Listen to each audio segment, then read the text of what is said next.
Hey guys, welcome to the Vault. We're back with some more exclusive content. Leon and Pierre here. We're here to bring you another episode of our Pro Tip series. I hope you guys enjoy this episode. Pierre, take it away. Listen, man, we're revitalizing the channel a lot. And one of the things that we're really going to dedicate a lot of time to are like the pro tips, right? You and I have a ton of experience in the hat world. We understand collecting and all those great things.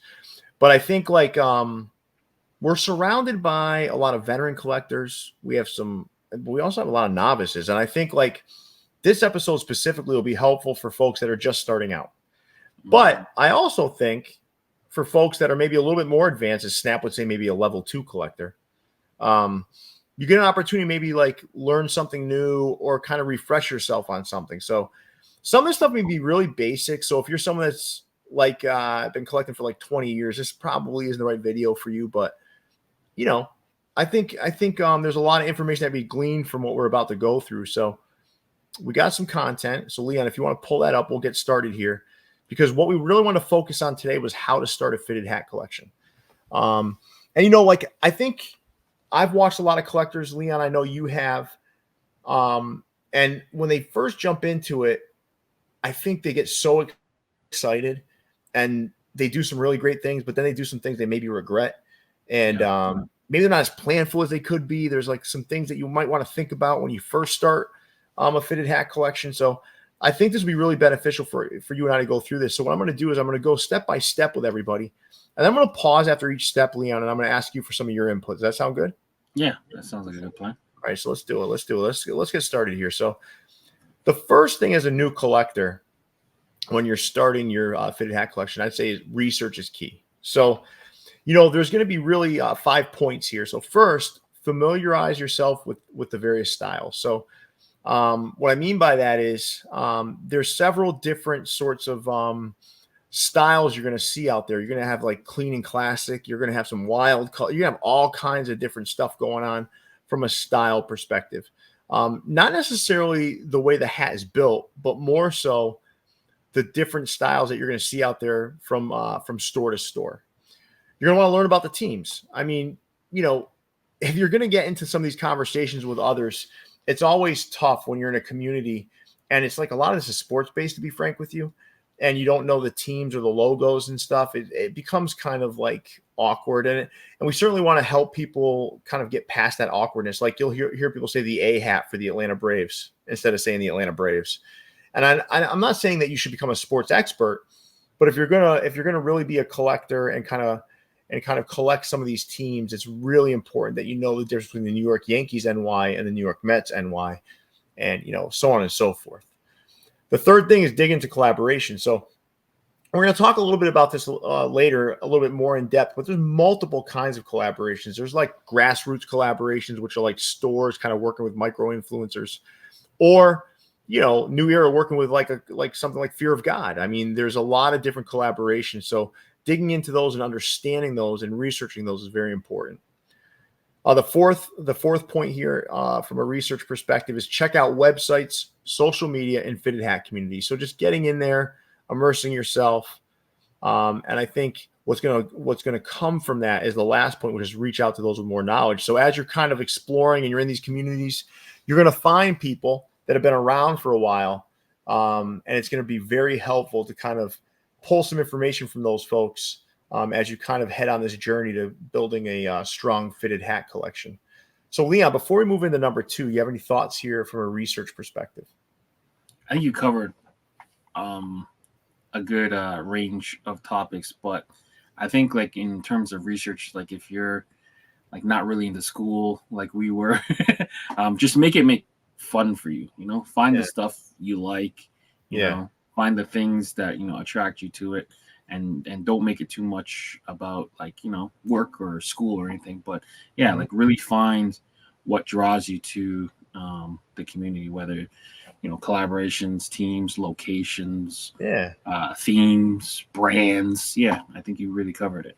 But just have fun. Learn about teams. If you're not into a specific league, then don't bother researching if you don't plan on going there. It's kind of focus on what really excites you.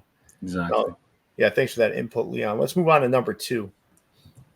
Number 2 is set a budget. Now, this is where things get a little dicey. So I'm going to go through the 3 points, and then I think the last point is probably the most important. But number one is decide how much you want to spend on your collection and don't exceed that budget. So listen, it's not about like spending tons of money. So let's say you decide I'm going to get one new hat every week or every month, whatever it may be.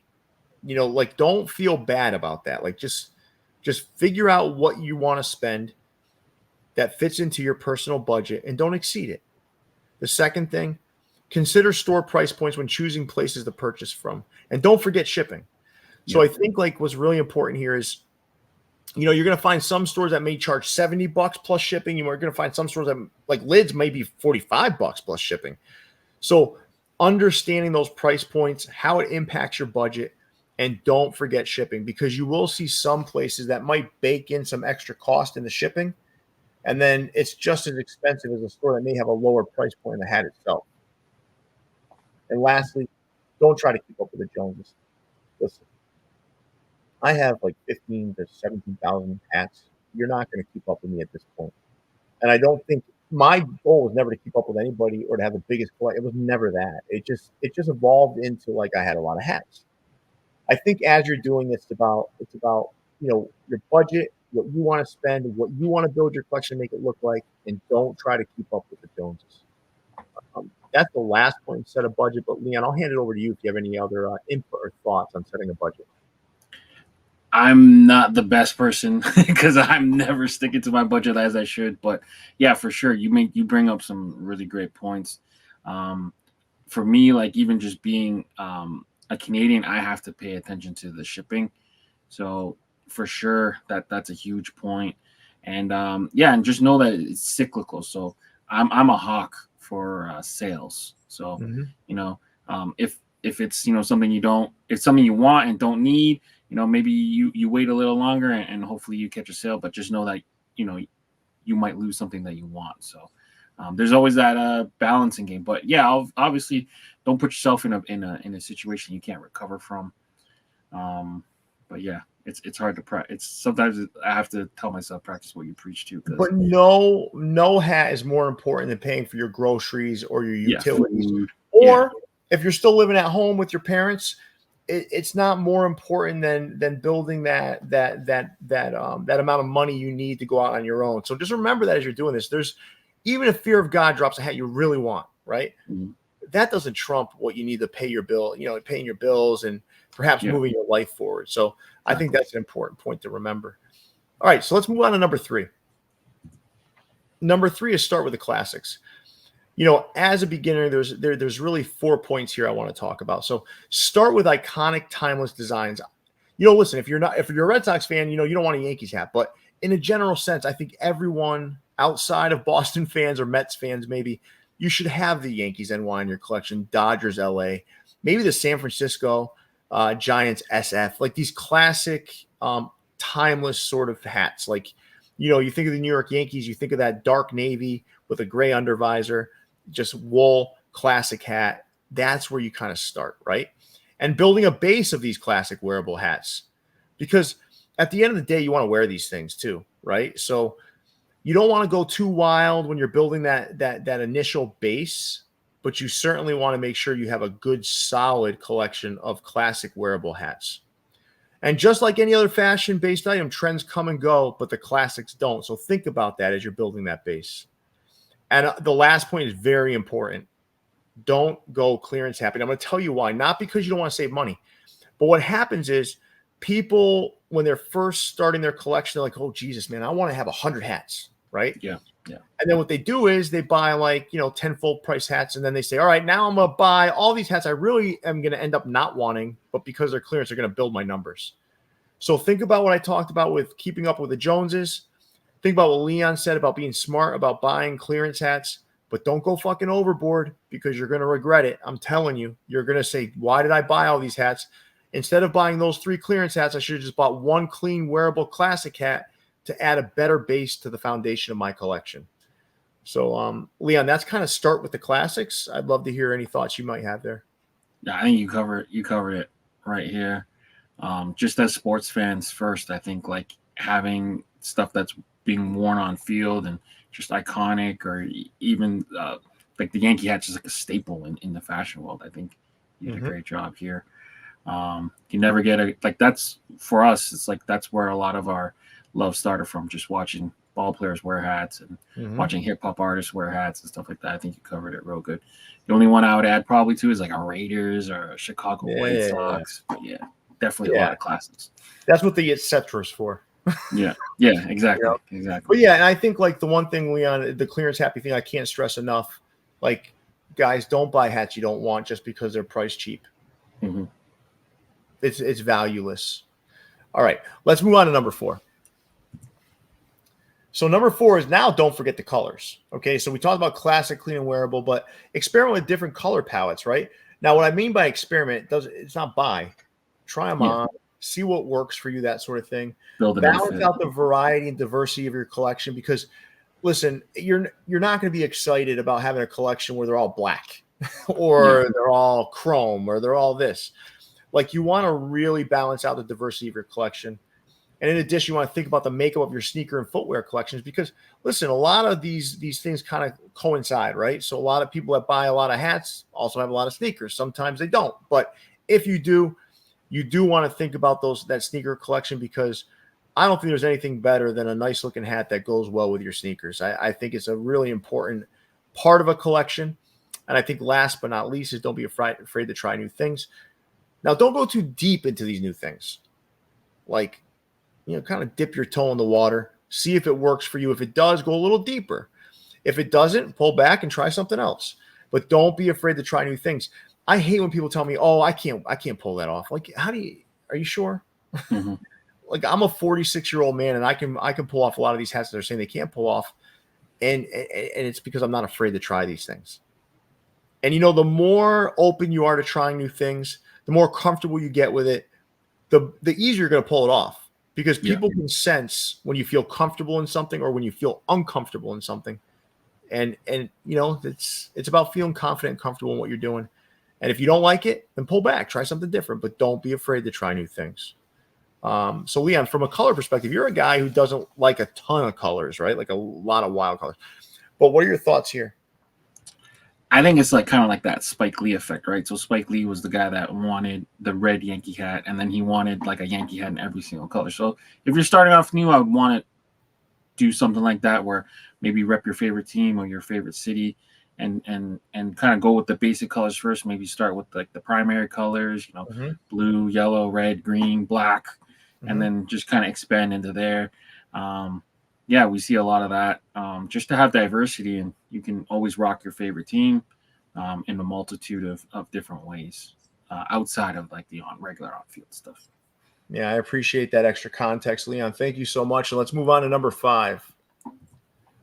Embrace collaboration. So we talked about this a little bit earlier when we talked about researching, right? Mhm. But New Era will often collaborate with brands like Fear of God, OVO. Shout out to Leon and his love of Drake. Mhm. Stores often partake in grassroots collaborations with collectors or micro influencers, I like to call them. So micro influencers would be people that have a solid following, but they're certainly not celebrities.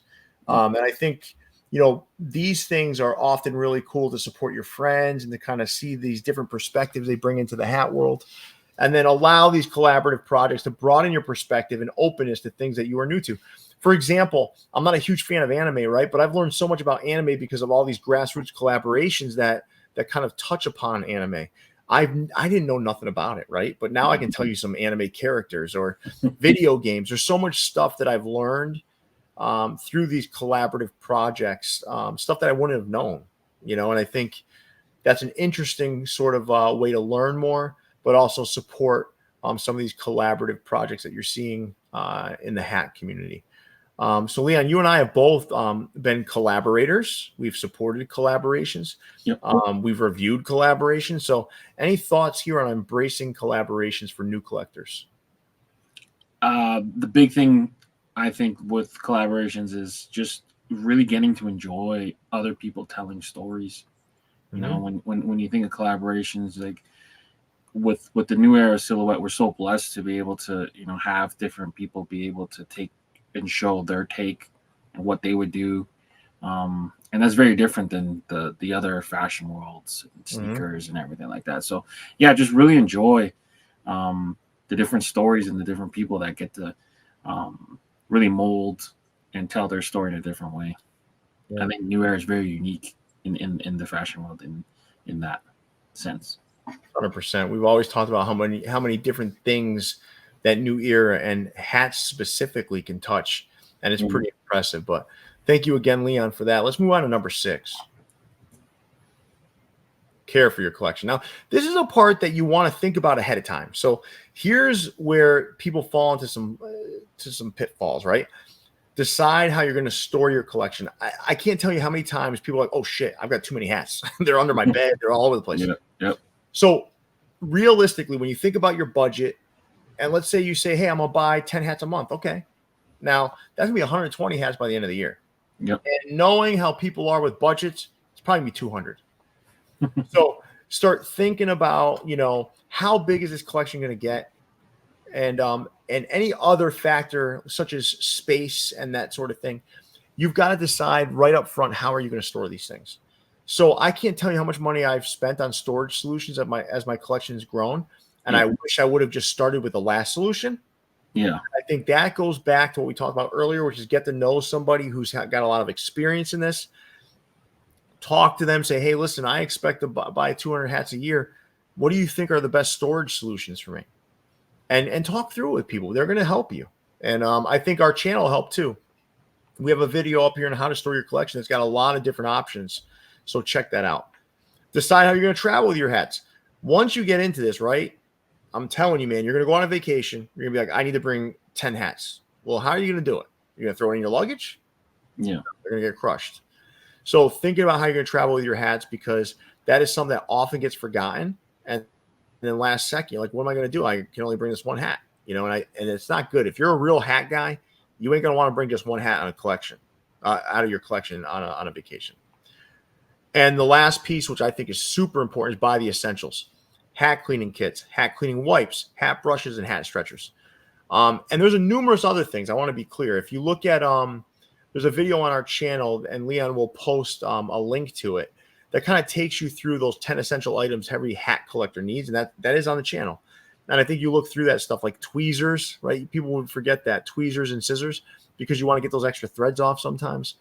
There's very specific tools you're going to need to keep that collection cared for appropriately. So that's care for your collection. So Leon, I'd love to hear any thoughts you might have here. Yeah, you did a great job on this. One thing I would fight you on, if you're traveling to a place where you plan to buy hats, I always travel with the empty 12 cap carrier because I know I'm bringing something home. And that's why you also ignore your budget. Yes. No, but you're right. You're right. Listen, I think that a lot of times, we do that too. So, if we're going to travel somewhere, we went on some trips with Houston the Vault, and I would bring an empty hat carrier. Exactly. And then that wasn't even enough, because then they'd have to ship me some hats. But, at the end of the day, really important to decide these things up front. All right. Let's continue on here, Leon. And the last thing is, this kind of goes back to, we touched upon this several times, but connecting with the community.